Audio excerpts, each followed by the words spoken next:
नमस्कार मित्रांनो. तर मी मतदान का करू किंवा कोणासाठी करू किंवा का करू, माझ्या एका मताने काय फरक पडणार आहे, हे बरेच जणांना प्रश्न पडतात. तर तुम्हाला सांगू का मित्रांनो, हे मतदान, आपलं एक मतदान खूप महत्त्वाचं आहे. कारण लोकशाही बळकट करण्यासाठी, तसेच लोकशाही टिकवण्यासाठी आपल्याला मतदान करणं खूप गरजेचं आहे. तरच कुठेतरी आपल्या देशामधील लोकशाही नांदेल किंवा टिकून राहील. सध्या जर पाहायला गेलं तर गाव पातळीवर ग्रामपंचायत, शहरी पातळीवर नगरपालिका किंवा महानगरपालिका, तसेच राज्य पातळीवर, देश पातळीवर आपण वेगवेगळ्या ठिकाणी दर 5 वर्ष निवडणूक आल्यानंतर आपण मतदान करत असतो. आणि हे मतदान ज्या व्यक्तीचे 18 वर्ष पूर्ण झाले आहेत त्या व्यक्तीला हा अधिकार आहे. आणि हे मतदान प्रत्येक व्यक्तीने केलेच पाहिजे. नोटा हा ऑप्शन सध्या आहे, पण नोटा ऑप्शन दाबल्याने किंवा तो केल्याने काही फरक पडणार नाही. मित्रांनो, तुम्हाला ज्यावेळेस तुम्ही मतदान करता त्यावेळेस तुम्हाला 2 पैकी एक कुठला तरी पर्याय तुम्हाला निवडणं गरजेचं आहे असं मी म्हणेन. कारण का, नोटा जे तुम्ही नन ऑफ द अबव हे जे ऑप्शन आहे त्याने काही फायदा होत आहे. ती सध्या ती मतदान ती बोगसमध्ये हे गणलं जातं. त्यासाठी कसं आहे. आणि दुसरी गोष्ट राहिली म्हणजे मतदान कुणाला करायचं हे आज मी तुम्हाला एकदम शॉर्टकटमध्ये आणि साध्या आणि सोप्या भाषेमध्ये तुम्हाला सांगण्याचा प्रयत्न करणार आहे. तर मतदान कुणाला करायचं, तर मित्रांनो, जो नेता किंवा जो व्यक्ती तुमच्या आपल्या भारताच्या उज्ज्वल भविष्यासाठी, जो शिक्षणासाठी प्रयत्न करेल चांगलं, तसेच शेतकऱ्यांसाठी किंवा शेतकऱ्याचे प्रश्न सोडवण्यासाठी प्रयत्न करेल, तसेच गोरगरिबांच्या सर्वसामान्यांचे प्रश्न सोडवण्यासाठी मदत करेल किंवा पुढाकार घेईल किंवा प्रयत्न करेल, अशाच नेत्याला तुम्ही निवडून द्या.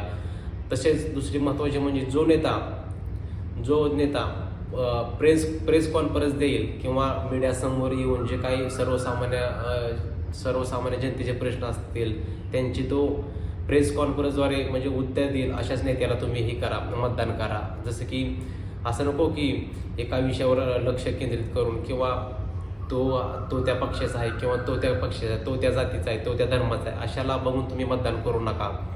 जो नेता खरंच आपल्या गोरगरिबांसाठी किंवा सर्वसामान्यांसाठीच तो त्यांचे प्रश्न सोडवण्यासाठी व्यस्त असतो किंवा सोडवेल, अशाच नेत्याला तुम्ही मतदान करा. सध्या आपल्या भारतामध्ये लोकसभेचं इलेक्शन चालू आहे. सध्या 7 फेजमध्ये इलेक्शन चालू आहे आणि येणाऱ्या 4 जून 2024ला त्याचा निकाल जाहीर होणार आहे.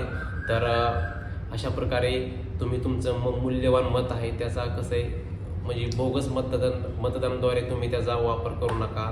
तुम्हाला 2 पैकी एक कुठला तरी पर्याय निवडणं गरजेचं आहे. तरच कुठेतरी आपल्या भारत देशातील लोकशाही टिकून राहील.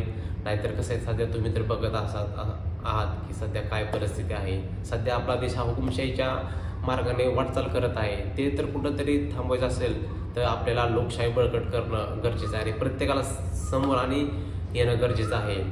जर ज्या ठिकाणी तुम्ही बघू शकता जगामध्ये काही देशामध्ये हुकुमशाही आहे, तेथे लोकांना बोलण्याचं सुद्धा किंवा सरकारच्या विरोधामध्ये साधा एक शब्दसुद्धा बोलण्याचा अधिकार नाही किंवा स्वतंत्र नाही.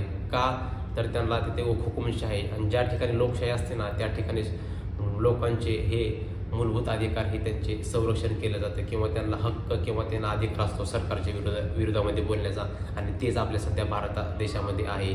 पण हे जर तुम्हाला कसं आहे, जर हुकुमशाही हवी असेल का तुम्हाला लोकशाही हवी असेल, हे तुम्ही ठरवा. कारण तुमच्या एका मतामुळे खूप काही कसं आहे देशाचं आपल्या भवितव्य घडू शकतं. तर अशा प्रकारे मित्रांनो, मी तुम्हाला सांगितलं की मतदान का करायचं किंवा कुणासाठी करायचं किंवा कुणाला करायचं, तर हे तुम्हाला मी सांगितलं. तर कृपया करून मतदान करा, मतदानाला इग्नोर करू नका. तर असा एक छोटासा व्हिडिओ होता. धन्यवाद.